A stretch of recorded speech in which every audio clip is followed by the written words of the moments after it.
Friends, in the current lecture, I'm going to discuss about the art of balancing the mind and the intellect. How to use the mind and the intellect in a balanced way. See, an individual's personality is defined and determined by the quality and texture of his mind and intellect. We need to develop both in order to improve our personality. So, when the mind and the intellect are in order and when they are tuned to each other, there is harmony and a rhythm in life. Otherwise, there will be disorder and harshness. And confusion is the hallmark of an untrained mind, whereas happiness is the hallmark of a trained mind. While an untrained mind is apt to lose control when the times are unfavorable, a trained mind will not lose control even at times which are not when unfavorable, which are not favorable. So life is a continuous stream of experiences and individual's quality of life depends more upon the predominant nature of his experiences.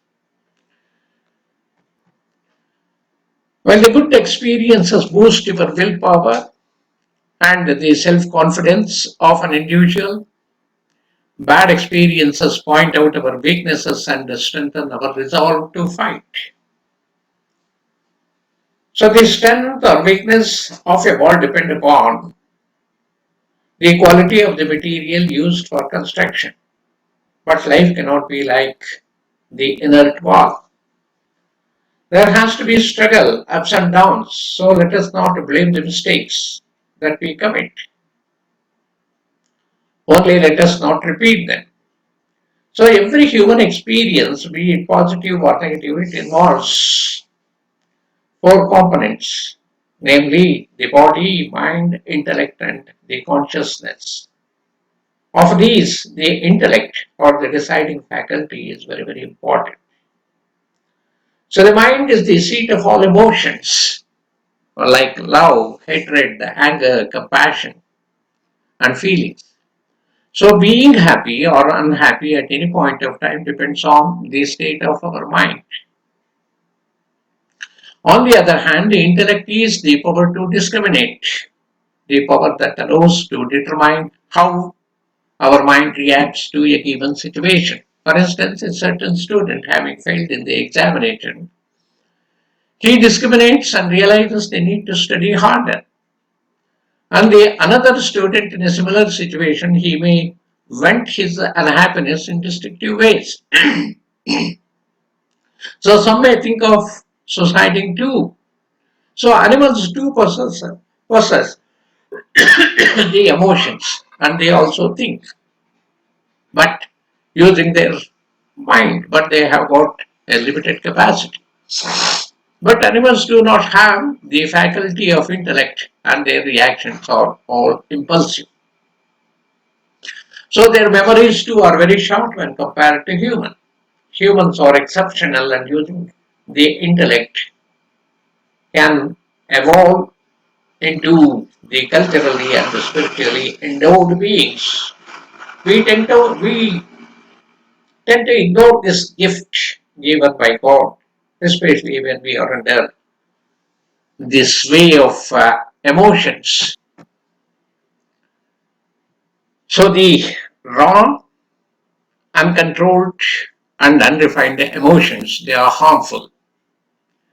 Yet it is emotions alone that can provide us the required impetus to undertake and pass any activity. So mere intellectual convictions without emotional support can never provide the energy that is needed to go ahead, to forge ahead on any path.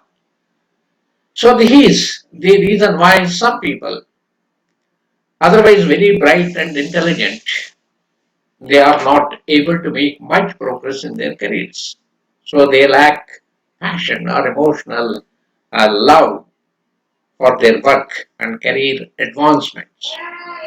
So to refine the intellect, one needs to control the senses and the mind. Emotions should be directed to a higher channel of creativity, a higher purpose.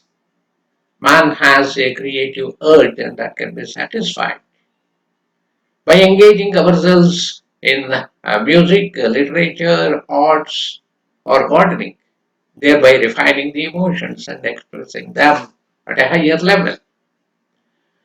So, the purpose of refining the emotions is to realize our true nature by getting rid of the idea that we are limited to the body. So, we need to train ourselves to use the intellect as a tool to channel our emotions. Emotions can misguide us, but the practice of introspection it helps in controlling both the intellect and the emotions. So the story of a blind man and a lame man who used their respective strengths to cross the busy road. It illustrates how the mind and the intellect can be attuned to achieve the best results. So in this story, the blind man is physically strong and he can run across the road, but he is unable to see his way through the maze of passing vehicles. Whereas the lame man is intelligent enough to make the judgments about the passing traffic, but cannot quickly make his way across the road. So, in order to overcome their respective weaknesses, the blind man carries the lame one, on his shoulder. So, the arrangement helps the farmer navigate through the traffic, fully confident of the directions and judgment made by the latter. So, the blind man he represents the mind, and the lame man he represents the intellect. So, taking a cue, we should likewise submit all the inputs of our mind to the intellect. So, this should be a guiding example for us. So, to balance our mind and the intellect, we consciously need to stop the misuse of our eyes and ears.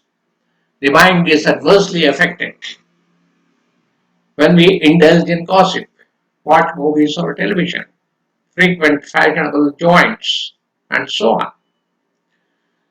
So, such a distracted mind is ever ready to fall a prey to all sorts of temptations and thus invites immense sorrow. So, the eyes and the ears are particularly responsible for the distracting mind. So, we must try to see and hear only that which benefits our inner selves. So, a license given to sense the weaknesses of the mind should be taken advantage of. So compare the mind to an office clerk and the mind's inputs to the incoming letters. So the receiving clerk, he has been instructed by his superior to only receive the incoming letters and pass them up to the hierarchy for necessary action. If the clerk starts opening the letters on his own and passes orders without referring them to the designated higher officials, the confusion will ensue. So, similarly, if the mind, under the control of various emotions, dances to the tune of these sensory inputs without pausing them for the scrutiny to the intellect, scrutiny of the intellect, then life will be ruined. So, thoughts arising in the mind through these sense inputs are like the flow of water in a river. So, the intellect is like the river's embankments. So when the river's banks are solid and firm, the water force remains directed and controlled and it flows smoothly and powerfully.